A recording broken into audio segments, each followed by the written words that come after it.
Greetings and welcome to Stunthangar Video Hangouts. My name is Charles Carter and I'll be your host this evening.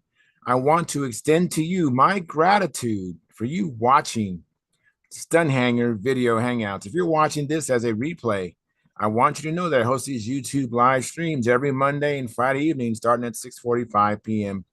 Pacific Standard Time. So please make a note of this so you can watch or be part of the live stream. Plus, we have an after party following the live stream, which is sometimes better than the live stream portion. You must be a registered Stunthangar Forum member to find the link to be part of the live stream and the following after party. Just give me a second here. A little distraction here. To join our conversation, you need to be a member of Stunthangar Forum for the At the Bench link to appear. And if you're not a member, please register at stunthangar.com/SMF. That's stunthangar.com/SMF. Now, when you register, you must use your real first and last name. You must also have a valid email address, or Sparky, the proprietor of Stunthangar, will not approve you. Now, if you're inclined, even though you're approved, you can come in, but you just enjoy watching us on YouTube. Wonderful, fantastic. You can enter your questions or comments over here at the chat box. I'll do my best to make your comments or questions a part of the show. Now, understand, sometimes I can't get a word in myself, so please be patient, as I will ask our illustrious panel your question or state your comments. And by the way, you only can do that during a live stream. So like I said, I host these YouTube live streams every Monday and Friday evening starting at 6:45 p.m. Pacific Standard Time. Now, if you find the Stunthangar Video Hangouts that I host enjoyable and informative, please give us a thumbs up. Now, if you enjoy Sparky's building videos, his contest coverage, please give us a thumbs up for that too. Please consider commenting, sharing, subscribing. All these engagements help the Stunthangar YouTube channel grow. Please also consider joining our Stunthangar YouTube channel memberships, which start at just $4.99 a month, which is less than 17 cents a day. And by the way, I'm a member. I have the $4.99 come out of my own checking account each and every month, and I don't have to do that. But I just want you to know that I believe in what I'm doing. I'm so much a believer. I'm invested into it myself. I actually have the money come out of my checking account each and every month. I mean, it's like 17 cents a day. I mean, it's incredible value. I mean, we have people who have been building planes for 55, 60 years, people who have, sometimes we have guests who come in every once in a while who actually have won the world championship at one time, people who have won the national championship or part of the national championship event. Maybe they won the advance, or maybe they won the intermediate, maybe they won classic or won something else. So, I mean, really, we have some incredible people that come in here. We have a lot of regular people that you can glean from their experience and build on the shoulders of what I consider these people as giants. They're not the greatest, but they're very good at what they do. And particularly stunt, is extremely hard. So I think it's a terrific deal. Now, if you want to get in touch with me, because I'm not really, this is Sparky's YouTube channel, and I'm only in here Monday and Friday nights. I won't be back until Friday, and I don't even check Sparky's comments. You can go to my YouTube channel, which is called Flying Control Line Stunt. That's Flying Control Line Stunt. If you go there, I will be alerted, because that's my YouTube channel. I see notification on my phone. I'll be able to respond to you quickly and get back to you and address any questions or concerns you have. But on Sparky's channel, Sparky gets the alerts and this and that. And so if you want to get in touch with me, that's how you do it. Now, Sparky actually shot a video of me flying his Junar XL. You can see that video on Sparky's channel, but I have a video of that official flight on my channel as well. Please go there, observe it, watch it, see me doing the stunt panel, talk about stunt, and you can see that I can fly. I'm not the best, but check it out. Hopefully you enjoy it, see some encouragement in there. And like and share and subscribe there as well. Those things don't cost you a penny to do that. And I really, truly appreciate it. Now, I want to thank you for your past, your present, and future support. You are making it happen. Please keep the conversations family room friendly. In other words, please don't use words to do things you wouldn't say or do around your own children or grandchildren. Without any other further ado, I'm now going to post a link at Stunthangar forum. Let me go and post that right now. So that is posted. Fantastic. And let me go to what I call the let me see here. Make my way. It looks like we are streaming. That's good. So I'm going to go to what I call the control panel. Yeah, I just came back from a great contest in Las Vegas. And the Las Vegas Stunt Challenge is very well run. Absolutely. It even got better than it was last year. It's just amazing. Let me click on this here, and looks like we have concurrently 11 viewers, 10 likes. Thank you very much. Appreciate that. Any of you who have not hit the like button, please do that. It won't cost you anything. Let me just do a few things real quick, and then I'll give you my undivided attention. And like I said, I'm going to kind of do this while I'm talking to you. I had a great time at the Las Vegas Stunt Challenge. I competed in advance. I took 5th place. Competition was stiff. I'm not kidding. Boy, it's tough, tough competition. I know that Mike Lonke, who comes in here once in a while, I believe he won advance by only a point and a half. So, I mean, that's how tough it is. Let's see here. That's right. So we have, what is going on my screen? I just got back, and my computer, let me move this over here. That's what's going on. Just give me a second. I took my laptop to Las Vegas, and I'm back here at the home base operations. And let me set things up the way I like things set it up. There we go. That's better. All right. So let me see here. Starting off with Daniel Berry Sports Highlights. He says, yo. And he says, how's it going? It's going good. I just got back, and literally just got back a couple hours ago from a drive from Las Vegas back down to Escondido, California. Had with me Eric Rule. So Eric Rule and I, we actually shared a hotel suite at the Rampart Marriott in Las Vegas.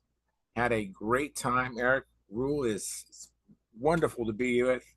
My other person with me was Joe Mata, who I fly with pretty regularly. He competed in beginner, and he won there. I took 1st place. So we had a lot of time, a lot of good time in that drive. So Gary Sinclair, who is the first member in the chat box, thank you, Gary. Thank you so much. He's also the monitor, one of our many monitors. Gary is. He has that blue wrench, so be careful, tread lightly, because Gary can take you out of this program, anyways. Then Tom Rammel, he provided us with a like. Thank you, Tom. I appreciate that. Dennis Adamison, the second Stunthangar YouTube member in the chat box. I can tell that by the moniker next to his name.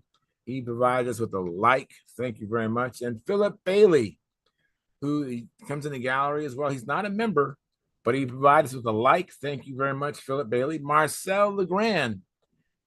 He says, hi, Charles, and everyone at Stunt School. I hope everyone is well and had a good weekend at the competition. Thank you very much, Marcel Legrand. Stunthangar says, no link. Okay, so that might explain why no one's in here. Let me fix that. Thank you, Sparky. Appreciate that. I just got home not too long ago, and oh, that explains it. So let me do this here. Just bear with me. Let's see here. What do I got to do? We create a. I'm sorry about that. You guys are probably hitting refresh, wondering what's going on. So let me do that here. Make my way back to the Stunthangar forum, And I'm going to be posting this link live here. I'm going to At the Bench now. So I'm making my way there. And let's see here. Create a new. Yeah, I don't see the link here also. So just bear with me here. Let me correct this here. Anyways, I had a really good time hanging out with Eric Rule of RSM. He sold that business, so he's no longer the running it. And that gentleman who's running it, I believe, has some health challenges. So I hope that he overcomes that so he can continue. But let's see. So if he didn't, let's see. Well, that's not what I wanted to copy. Just bear with me 1 second here.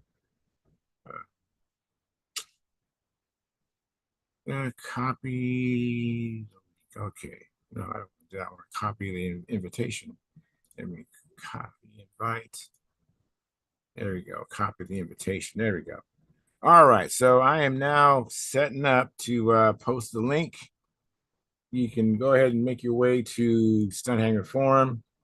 And I just posted it right now. So it's there. And so, okay. Here we go. Back to where we were.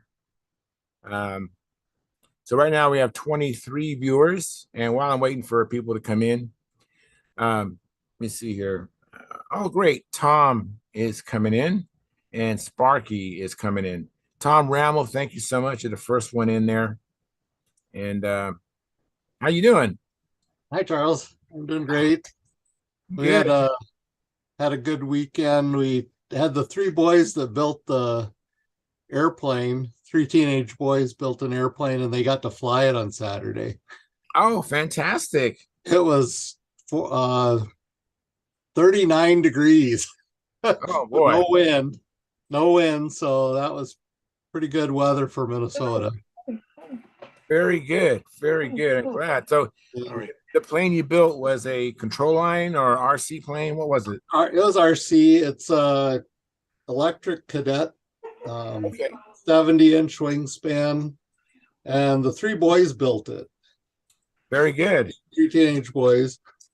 Um, and so we got to fly it on Saturday. We hooked up a wireless buddy box, so in case they got in trouble, we could rescue it. But it was great. If you're interested in seeing any of the video, it's posted on my YouTube channel. It's Tom Rammel, TOM space RAMMEL. All right. Well, for our audience, tell me how old were these young men or young They're people? all teenagers. They're one was the youngest one was I think ninth grade, Wait a minute. and Settings. ninth and 10th graders, two 10th graders. Fantastic. That's great. That's great. So how they do? They did all right. They did really well. We had them practice on a flight simulator first, so they got used to the sticks and control directions, and they did quite well. Oh, that's great. That's great. Hopefully they will continue that, because I know at that age, other things come in that become distractions. But I sure hope that they continue to pursue it because, some of our astronauts, some of our pilots in the military, some of our pilots that work fly commercially for, big like United Airlines, American Airlines, some of these pilots, other carriers, they have their roots in flying model airplanes. So it's a great thing. And according to Ed West, there's actually a future shortfall as far as mechanics, pilots, all kinds of things in the future. So we really need to get young people attracted and engaged in model aviation. So thank you very We much. also have an astronaut that walked on the moon was a modeler. In fact, I met him at the Nats. Right, right. So it's a great thing to get young people started in model aviation.